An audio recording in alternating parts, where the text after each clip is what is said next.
May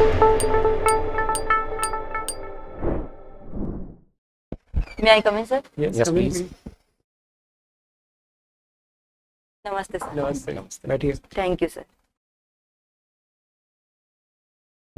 अपना परिचय दें। सर मैं जयपुर ज़िले से हूँ।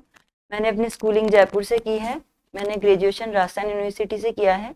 ग्रेजुएशन में मेरे सब्जेक्ट ज्योग्राफी, पब्लिक एडमिनिस्ट्रेशन और संस्कृत लिटरेचर रहे। इनके अतिरिक्त बीएसटीसी और बीएड के प्रोफेशनल कोर्स भी मैंने किए हैं। वर्तमान में मैं महात्मा गांधी राजकीय विद्यालय सांगानेर जयपुर में अध्यापिका के पद पर कार्यरत हूँ। बहुत बढ़िया काम कर रही हैं आप। जी सर। अध्यापक होना तो बहुत अच्छा कार्य है। तो फिर कहाँ आ रही है, इसके लिए क्यों परेशान हो रही हैं? सर इस क्षेत्र में मुझे 13 वर्ष का समय हुआ है और इसमें मेरे बहुत अच्छे अनुभव रहे हैं। लेकिन इस अनुभव के दौरान मुझ में कुछ ऐसे गुण विकसित हुए हैं जिनका मैं प्रशासन में बेहतर उपयोग कर पाऊंगी। साथ ही सर मैं एक वाइड एरिया में कार्य करना चाहती हूँ। अभी मैं केवल बच्चों के लिए कुछ कर पा रही हूँ, मैं समाज के प्रत्येक वर्ग के लिए कुछ पॉजिटिव करना चाहती हूँ। तो आपको क्या लगता है कि क्या आपको अवसर मिलेगा इस सेवा में आने के बाद में काम करने का? किस तरह का काम करने का अवसर मिलेगा? इस सेवा में विविधतापूर्ण कार्य करने का अवसर प्राप्त होगा, क्योंकि विभिन्न विभागों में कार्य करने का मुझे अवसर प्राप्त होगा। साथ ही चुनौतीपूर्ण कार्य भी मुझे करने का अवसर मिलेगा। तो इससे मेरे व्यक्तित्व का भी विकास होगा और समाज के वंचित वर्ग के लिए मैं अधिकतम कार्य भी कर पाऊंगी। आपके व्यक्तित्व के विकास के लिए हम रिस्क ले लें? सर मेन उद्देश्य मेरा समाज के लिए कुछ पॉजिटिव करना है और इसके साथ ये एक्स्ट्रा पॉइंट होगा कि मेरा व्यक्तित्व भी साथ में विकसित होगा। चलिए, तो आपने पहले भी आपने प्रयास किया है जी सर। 2016 2018 में। जी सर। और तो क्या कहाँ चूक हो गई? आप अभी अगर आप सेल्फ एनालिसिस करती हैं आप, तो क्या लगता है कहाँ? सर मेरी रिटर्न प्रैक्टिस थोड़ी कम थी। टेस्ट सीरीज में मैं थोड़ी पीछे रही। मैंने ज्वाइन नहीं किया था जो फर्स्ट अटेम्प्ट था और केवल लर्निंग पर ही फोकस किया। धीरे धीरे मैं इन कमियों को सुधारते हुए निरंतर प्रयासरत हूँ। चलिए, मुझे अब चूँकि शिक्षा से जुड़ी हुई हैं और ये जो अभी न्यू एजुकेशन पॉलिसी की बात हो रही है, तो आपके स्कूल में लागू किया सर?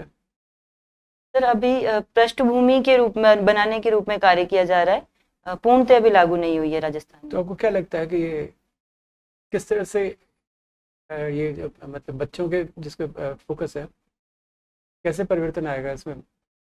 जो पुरानी पद्धति से इसमें क्या चीज़ें पॉजिटिव आपको लगती हैं? एनईपी की कुछ चीजें जो लागू की गई है उनसे बहुत ही सकारात्मक परिणाम मिले हैं, जैसे एबीएल, सीसीई, सीसीपी। और बच्चे जो रोड बेस्ड लर्निंग पर बल दे रहे हैं और साथ ही बच्चे इंटरेस्टिंग जो क्रियाएं हैं उनके माध्यम से सीख रहे हैं। और सर इसमें बच्चों के व्यक्तित्व का भी समग्र विकास हो रहा है। ये मुझे पॉजिटिव चेंज लग रहा आपके है। स्कूल में क्या चीज़ ऐसे कौन से नवाचार इसके संदर्भ में किए गए? सर कक्षा 6 से जो व्यावसायिक पाठ्यक्रम प्रारंभ करने का इसमें प्रावधान किया गया है वो हमारे विद्यालय में प्रारंभ किया गया है। साथ ही एक्टिविटीज को भी अब बढ़ाया गया है एनईपी के अकॉर्डिंग। जैसे कक्षा 1 व 2 में और कक्षा 3 से 5 में ग्रुप के माध्यम से और कहानी शिक्षण के माध्यम से इन विधियों का अधिक उपयोग किया जाने लगा है। आप लोग कर रहे हैं सब? जी सर। चलिए, बहुत अच्छा। चलिए, अब स्कूल से आपके बाहर आते हैं। एक आजकल एक अखबार में चर्चा आ रही थी, वेव्स, WAVES, बता सकते हैं क्या है ये? जी सर, ये वेव्स नई दिल्ली में समिट हो रही है 1 मई से 4 मई तक। और इसमें हम ऑरेंज इकोनॉमी बनाने की तरफ हम प्रयासरत हैं। इसमें डिजिटल जो भी प्रक्रियाएं हैं उनके विकास की बात की जा रही है और इसमें 100 से अधिक देशों ने भाग लिया है और 350 से अधिक स्टार्टअप भी इसमें सम्मिलित हुए हैं। इसमें बहुत सारी ऐप बेस्ड कंपनीज भी हैं इसमें, उनका क्या क्या लेना देना है इससे? ऑडियो विजुअल एंटरटेनमेंट से क्या वो कहाँ बीच में आ गए? Ma'am sir sorry sir, technology में जो ये कंपनीज हैं उनका महत्वपूर्ण योगदान रहेगा और इसलिए वेव समिट में इनको भी बुलाया गया है। इनका क्या रोल है इनका? यही तो मैं जानना चाहता था आपसे। ये जो जी sir. Software application based companies हैं, कई सारी, उसमें बहुत सारी कंपनीज ने पार्टिसिपेट किया, उनके स्टॉल्स भी थे, उनका इस एंटरटेनमेंट में क्या रोल है?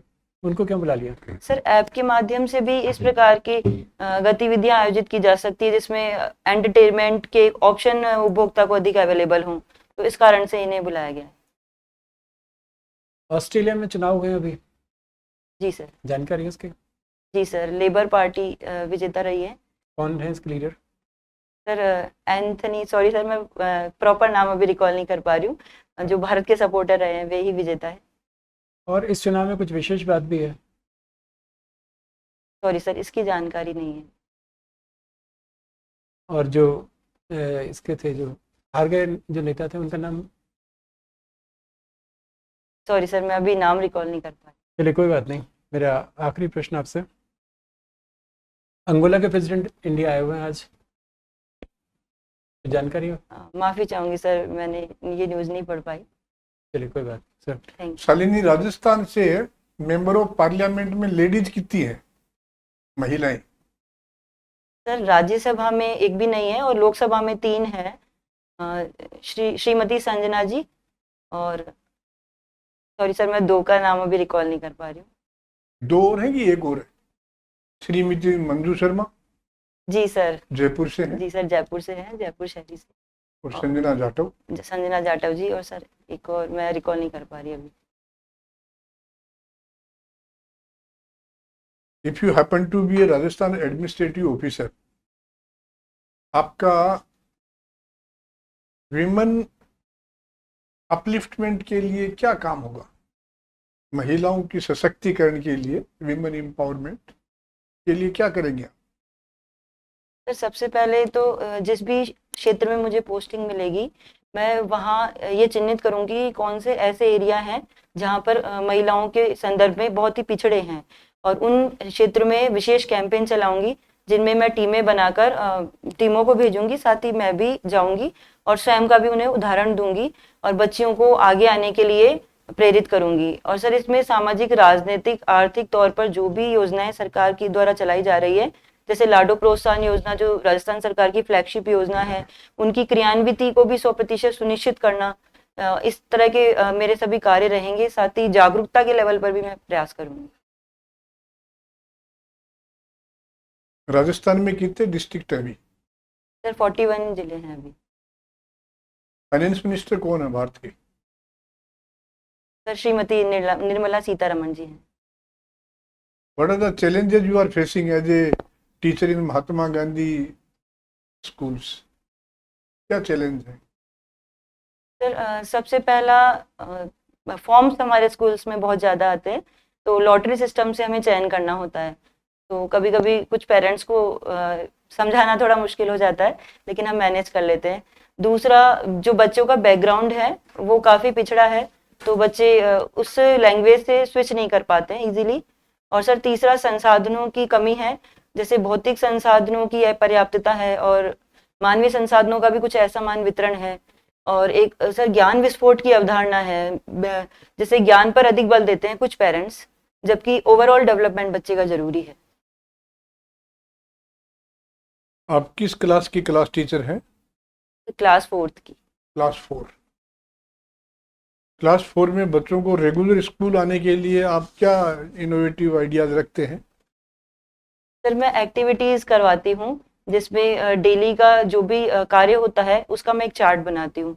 उस चार्ट में बच्चा जो पार्टिसिपेट करता है एक्टिवली, उसकी टिक लगाना, और जो नहीं कर पाता है, एब्सेंट होता है, तो उनके क्रॉस, इस तरह से मैं शो करती हूँ।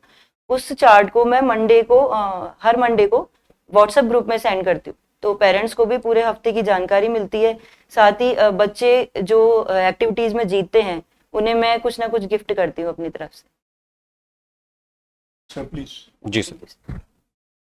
महात्मा गांधी स्कूल्स जो हैं, गवर्नमेंट स्कूल्स, ये नॉर्मल जो गवर्नमेंट स्कूल्स हैं उनसे कैसे अलग होते हैं? सर इनका जो एडमिशन प्रोसेस है वो लॉटरी के माध्यम से होता है। दूसरा, इनमें शिक्षा अंग्रेजी माध्यम में दी जाती है। तीसरा, इनकी मॉनिटरिंग अधिक थोड़ी सख्त मानी जा सकती है, और इनमें जो प्रशासनिक नियंत्रण है वो बीकानेर से ही होता है, लेकिन साथ ही राजस्थान स्कूल शिक्षा परिषद के माध्यम से भी इनमें नियंत्रण किया जाता है। और सर ये बेसिक अंतर है। अभी आप कौन से सब्जेक्ट्स पढ़ा रहे हैं? सर मैं हिंदी पढ़ाती हूँ। हिंदी पढ़ाते हैं आप। अभी एक मिसाइल न्यूज में थी, अब्दाली मिसाइल, जानकारी है उसके बारे में आपको? जी सर, ये पाकिस्तान ने ये दावा किया है कि अब्दाली मिसाइल का उन्होंने सफलतापूर्वक परीक्षण किया है। क्या है ये मिसाइल, क्या नेचर है इसका, क्या रेंज है, उसके बारे में जानकारी है? Sorry sir. और भारत के लिए किस तरह से ये डिट्रीमेंटल प्रूव हो सकती है? सर चूंकि पहलगाम आतंकी घटना के पश्चात भारत पाकिस्तान में जो संबंध है वो सामान्य नहीं कहे जा सकते, तो इस कारण से ये भारत के लिए एक चुनौती बन सकती है। और सर मिसाइल के बारे में अधिक जानकारी नहीं है तो मेरे भारत ने भी कुछ मिसाइल्स का परीक्षण किया है क्या अभी? जी सर। जी सर, मिसाइल्स का परीक्षण और राफेल डील ये सब भारत के भी कुछ कदम रहे हैं। आप मुझे बताइए, पहलगाम हमलों के दृष्टिगत भारत सरकार ने क्या क्या कदम उठाए हैं अब तक? सर पाकिस्तान के संदर्भ में पाकिस्तान को वैश्विक पटल पर एक चुनौती दी है, क्योंकि पाकिस्तान ने इस प्रकार की आतंकी घटना को अंजाम दिया है। तो सिंधु नदी जल समझौते को निलंबित किया है और अटारी बॉर्डर को बंद किया है। इसके अतिरिक्त जो पाकिस्तानी नागरिक यहाँ पे दूतावास में जो थे उन्हें वापस भेजा गया है, और भारतीय जो वहां पे थे उन्हें भी बुलाया गया है। और सर आज ही आयात से संबंधित भी न्यूज आई है। बिल्कुल। और इसके अतिरिक्त जो बंदरगाह है, भारतीय बंदरगाह, उसमें पाकिस्तान के झंडे लगे हुए जो जहाज है उनकी एंट्री नहीं होगी। साथ ही हमारे जो जहाज है वो भी पाकिस्तानी बंदरगाहों पर नहीं जाएंगे। आप और जब सर एफएटीएफ में भी हमारा ये प्रयास है कि एफएटीएफ में ग्रे लिस्ट में उसे शामिल किया जाए। इसके अतिरिक्त आईएमएफ से भी हम प्रयास कर रहे हैं कि पाकिस्तान को ऋण प्राप्त ना हो। तो सर ओवरऑल तो रणनीतिक। पाकिस्तान को ऋण तो मिल गया है आईएमएफ से लास्ट ईयर ही, बेल आउट प्रोग्राम दे दिया ना आईएमएफ ने। जी ओके सर, लेकिन अब आगे के लिए हमारे प्रयास हैं जी बिल्कुल। कि आगे पाकिस्तान को इतनी अधिक आर्थिक सहायता प्राप्त ना हो, क्योंकि उनका वो ओवरऑल यूज आतंकी घटनाओं में तो ही ये करते एफएटीएफ क्या है और इसकी ये ग्रे लिस्ट या ब्लैक लिस्ट है, आप क्या समझते हैं? हैं। सर एफएटीएफ वैश्विक स्तर पर स्थापित किया गया एक ऐसा संगठन है जो मनी लॉन्ड्रिंग की निगरानी रखता है। और इसमें दो लिस्ट है, ब्लैक लिस्ट और ग्रे लिस्ट। ब्लैक लिस्ट में सर कोरिया सम्मिलित है और ईरान सम्मिलित है। और ग्रे लिस्ट में अल्जीरिया, क्रोएशिया, अंगोला, सर ये इस प्रकार के कुछ देश हैं। और जो ब्लैक लिस्ट में सम्मिलित है उनके बारे में ये माना जाता है कि वे आतंकी गतिविधियों में पूर्णतः संलिप्त है। जबकि ग्रे लिस्ट के बारे में एक पॉजिटिव एटीट्यूड भी है कि इनमें सुधार हो सकता है आगामी भविष्य में। कुछ समय पहले ही पाकिस्तान इससे बाहर निकला है। अच्छा, पाकिस्तान पहले ग्रे लिस्ट में था, अब जी पाकिस्तान वापस बाहर आ गया। जी हम सर। चाहते हैं कि वापस पाकिस्तान को ग्रे लिस्ट में इंक्लूड किया जाए। जी सर।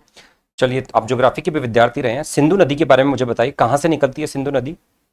सर ये सिंधु झील तिब्बत के पठार से निकलती है और दमचोक के पास प्रवेश करती किस है। ग्लेशियर से इसका ओरिजिन होता है? सॉरी सर, मैं अभी रिकॉल नहीं कर। चलिए आगे बताइए। जी सर। और इसके पश्चात ये पंचनद के रूप में आ जाती है। इसमें सिंधु, झेलम, चिनाब, रावी, व्यास, सतलज सबका विलय होता है और ये पाकिस्तान में प्रवेश करती है।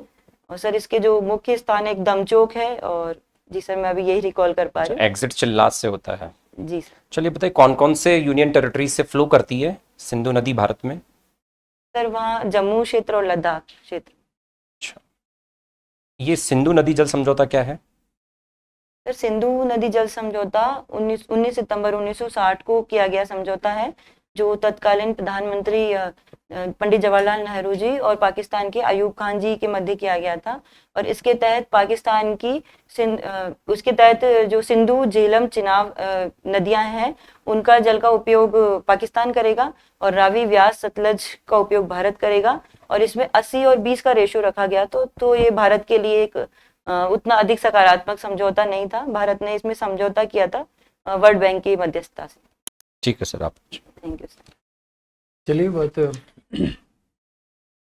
ये आपने बताइए, पंजाब जो है ये शब्द कहाँ से आया? सॉरी सर, मैं क्वेश्चन। पंजाब। हाँ, सर ये 5 नदियों के मिलन स्थल के। कौन सी 5 नदियाँ हैं? सर ये सॉरी सर, मैं अभी श्योर नहीं हूँ। Any guess?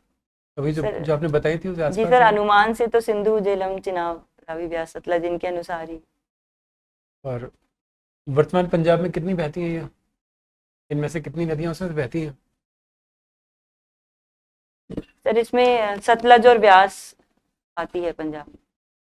आपकी हॉबीज में लिखा है घूमर डांस, जी सर। तो घूमर डांस करना आपकी हॉबी है, देखना हॉबी है? सर दोनों ही है। आप किसी स्टेज पे परफॉर्म किया आपने? सर स्कूल लेवल पर किया था। किया था। इसका क्या बैकग्राउंड है घूमर का? घूमर की क्या खास बात है? सर घूमर नृत्य की उत्पत्ति ऐसी मान्यता है कि भील समुदाय सरस्वती माता की आराधना में घूमर नृत्य करते थे और तब से घूमर की उत्पत्ति हुई। धीरे धीरे राजपूत समुदाय की महिलाओं ने घूमर नृत्य को करना प्रारंभ किया और बाद में पूरे राजस्थान में घूमर नृत्य को किया जाने लगा। 1986 में इसे राजनृत्य घोषित कर दिया गया और घूमर नृत्य की सर विशेषताओं में इसमें जो एक लहंगा है उसे पहनकर हाथों का लचकदार संचालन किया जाता है और घूमकर नृत्य किया जाता है। साथ ही इसमें 8 चरण होते हैं जिन्हें सवाई कहते हैं। चलिए बहुत बढ़िया, आपका इंटरव्यू पूरा हुआ, आप जा सकती हैं। Thank you sir.